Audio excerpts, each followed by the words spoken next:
السلام علیکم ورحمۃ اللہ وبرکاتہ۔ ناظرین کرام، مسلم علماء نے اپنی ابتدائی تاریخ کے تقریباً 5 لاکھ سے زائد اسکالرز کے حالات زندگی لکھ لیے تھے۔ یہ کسی بھی امت کو، مسلمانوں کے علاوہ کسی بھی امت کو یہ شرف حاصل نہیں ہے۔ تو عبدہ بن سلیمان یہ الکلابی یا الکلابی، بنو کلاب ایک بہت بڑا قبیلہ تھا، اس کی طرف ان کی نسبت ہے۔ ان کی کنیت ابو محمد ہے اور کوفی ہیں، کوفہ کے رہنے والے ہیں۔ عبدہ ایک لقب ہے اور ان کا نام عبد الرحمن ہے۔ یہ سب لکھا ہوا ہے، سب چیزیں لکھی ہیں۔ علماء نے اس چیز پر بڑا زور دیا ہے۔ دیکھیے، ہمارے نام جو ہے نا، وہ ویسے نہیں ہے جیسے عربوں کے نام ہیں۔ ہم تو بس ایک سنگل اپنا نام رکھتے ہیں نا، کہ مثلا فلاں سلیمان ہے، فلاں محمد ہے، فلاں احمد ہے، فلاں ظفر ہے، یعنی اس طرح کے ہم نام رکھ لیتے ہیں۔ لیکن عربوں میں یہ سلسلہ نہیں تھا۔ عربوں میں یہ تھا کہ جب تک بندہ اپنا نام نہ بتائے، اپنے والد کا نام نہ بتائے، اپنے دادا کا نام نہ بتائے، اپنے قبیلے کا نام نہ بتائے، اپنا لقب نہ بتائے، اپنی کنیت نہ بتائے، لوگوں میں پہچان نہیں ہوتی تھی، اس لیے کہ سب کے نام ایک دوسرے سے ملتے جلتے تھے۔ حقیقت ہے۔ ان کتابوں کو پڑھیں جن میں یہ حالات لکھے ہوئے ہیں، ان میں کئی ایسے حدیث کی کتابوں میں ایک راوی کا نام ہے زید ابن اسلم، اور یہ نام ایک نہیں ہے، یہ ایک شخص نہیں ہے، زید ابن اسلم نام کے 6 راوی ہیں۔ اب ان کو الگ الگ کرنا ہے تو کیسے الگ الگ پتہ چلتا ہے؟ زید، ان کے فادر کا نام اسلم ہے، دوسرا بندہ ہے اس کا نام بھی زید ہے، فادر کا نام بھی اسلم ہے، اس طرح 6 بندے ہیں۔ پھر اتفاق ایسا، زید کے والد کا نام اسلم ہے اور دادا کا نام بالفرض ان کا نام سلیمان ہے۔ زید بن اسلم بن سلیمان، اس طرح دوسرا بندہ بھی مل جاتا ہے، اس کے نام بھی زید بن اسلم بن سلیمان ہے، تیسرا بھی، چوتھا بھی۔ کہیں جا کے کوئی فرق ہوتا ہے۔ اکثر و بیشتر ایسے نام مل جاتے ہیں، اپنا نام، والد کا نام اکثر و بیشتر ایک جیسا ملتا ہے، کہیں کہیں دادا کا نام مل جاتا ہے، اور کہیں کہیں نسبت بھی مل جاتی ہے، اور کہیں کہیں علاقہ بھی مل جاتا ہے، اور کہیں لقب بھی مل جاتا ہے۔ تو اس لیے یہ سب چیزیں ایسی تھیں جس کا بڑا اہتمام کرنا پڑا کہ پورا نسب نامہ لکھو، اور پھر اس کے بعد پتہ چلتا تھا کہ یہ فلاں ہیں۔ اس کی کنیت، مثال کے طور پر اس کی کنیت اگر ابو محمد ہے تو دوسرے کی کنیت ابو عبداللہ ہے، تو صرف کنیت کی وجہ سے باقی سب نام ایک جیسے، کنیت کے اختلاف کی وجہ سے بندے کا پتہ چل جاتا تھا کہ یہ فلاں ہے اور یہ فلاں ہے۔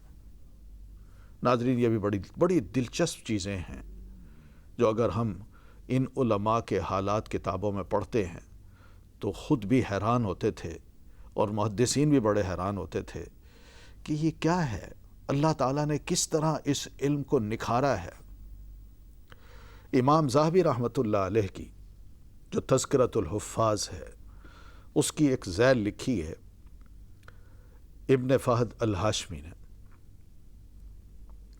وہ اپنی اس کتاب میں ایک بڑا دلچسپ واقعہ ذکر کرتے ہیں۔ ایک محدث ہیں جن کا نام ہے ابو زکریہ یحییٰ ابن المعافی النہروانی۔ یہ خود اپنا واقعہ بیان کرتے ہیں۔ کہتے ہیں، میں مینا میں بیٹھا تھا، جہاں حجاج موجود تھے، میں بھی بیٹھا ہوا تھا، تو میں دیکھتا ہوں کہ ایک صاحب سامنے کھڑے ہوئے، اور رش میں ہی، لوگوں کے ہجوم میں، وہ چلا کے کسی کو پکار رہے ہیں اور کہہ رہے ہیں، یا ابا زکریا۔ تو میں نے اس کی طرف دیکھا، پھر میں چپ ہو گیا۔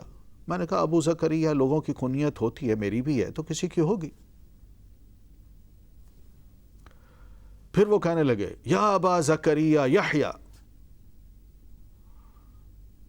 اب یحییٰ ان کا نام بھی تھا، ابو زکریا ان کی کنیت تھی، ذرا الرٹ ہوئے، پھر سوچ کے خاموش ہو گئے کہ ٹھیک ہے، نام بھی ملتے ہیں ہمارے، کنیتیں بھی ملتی ہیں، کوئی بات نہیں، کوئی اور ہوگا، میں تو اس کو دیکھ رہا ہوں اور یہ مجھے بھی دیکھ رہا ہے، مگر یہ جس بندے کو تلاش کر رہا ہے وہ تو کوئی اور ہے۔ پھر تھوڑی دیر کے بعد وہ کہتے ہیں یا ابا زکریا یحییٰ ابن المعافی۔ میں بڑا حیران ہوا کہ اتفاق ہے کہ ابو زکریا میری کنیت ہے، یحییٰ میرا نام ہے، والد کا نام المعافی ہے، تو دنیا میں ایسا بندہ بھی ہے جس کی یہی کنیت ہے، یہی نام ہے اور والد کا نام بھی وہی ہے۔ کہتے پھر میں نے سوچا نہیں، میرا خیال ہے کوئی نام ہوگا، کوئی بندہ ہوگا ایسا، ورنہ ایسا کوئی مسئلہ نہیں ہے۔ پھر وہ بندہ چلایا اور کہتا ہے یا ابا زکریا یحییٰ ابن المعافی النہروانی۔ اب جو ہی اس نے نہروانی کہا، میں نے اب تو کچھ ہے بچی نہیں، کنیت بھی، نام بھی، والد کا نام بھی اور علاقے کا نام بھی اس نے لے لیا، اور یہ کس کو اب پکار رہا ہے سوائے میرے؟ تو میں اٹھا ان کے قریب گیا، میں نے کہا جی صاحب، آپ جس کو پکار رہے ہیں وہ میں ہوں۔ کہنے لگے آپ ابو زکریا ہیں؟ میں نے کہا جی ہاں۔ کہنے لگے یحییٰ آپ کا نام ہے؟ میں نے کہا ہاں۔ اچھا، والد کا نام المعافی ہے؟ میں نے کہا بالکل۔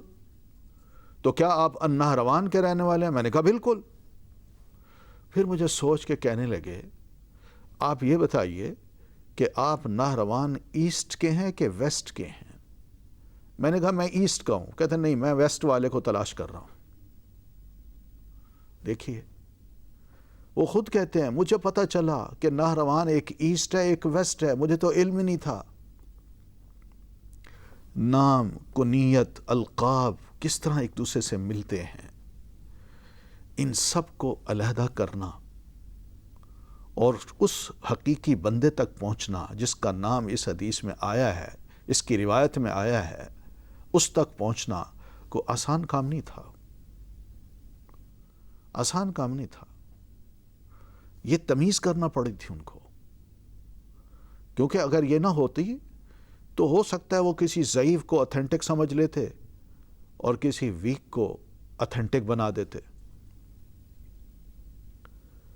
تو یہ سب ہوتا ہے۔ الحمدللہ ہماری تاریخ میں یہ چھوٹے چھوٹے کام تو ہوئے ہیں معمولی، مگر ہم یہ سمجھتے ہیں کہ ان کی اہمیت نہیں ہے، بڑی اہمیت ہے۔ تو ناظرین، ایک ایک راوی کو اسی طرح ہم نے دیکھنا ہے کہ ابو قریب اگر اپنے شیخ عبدہ بن سلیمان سے حدیث روایت کرتے ہیں تو ہم نے یہ دیکھنا ہے کیا ہم معاصر تھے، یہ ایک دوسرے کو ملے ہیں؟ جی ہاں ملے ہیں، اس لیے کہ ابو قریب جو ہیں وہ 248 میں فوت ہوتے ہیں، اور ان کے یہ استاد جو ہیں عبدہ بن سلیمان یہ 187 میں 187 ہجری میں فوت ہوتے ہیں، اور کوفہ میں ان کا انتقال ہوا جب ہارون الرشید کی خلافت تھی۔ ان کے حالات زندگی میں یہ پتہ چلتا ہے کہ عبدہ بن سلیمان بھی ایک بہت ہی اسکالر تھے، ان کے پاس احادیث کا علم تھا اور یہ ٹیچنگ کرتے تھے، اور ان سے سیکھنے کے لیے ابو قریب جو کوفہ کے رہنے والے تھے وہ ان کے ڈائریکٹ اسٹوڈنٹ بنے اور انہوں نے ان سے سیکھا۔